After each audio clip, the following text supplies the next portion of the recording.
recently read and absolutely loved the newest book by one of my absolute favorite authors. This is The Bewitching by Silvia Moreno-Garcia. She writes across a ton of different genres, but I think that horror is where she absolutely shines. All of her horror books are just incredible. The Bewitching is a multi-generational gothic tale of witchcraft.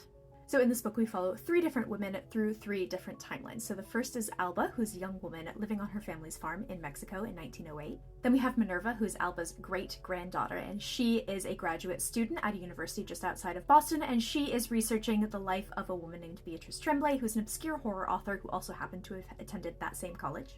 And then we also follow Beatrice's time at that college when her best friend / the woman she loves disappears mysteriously.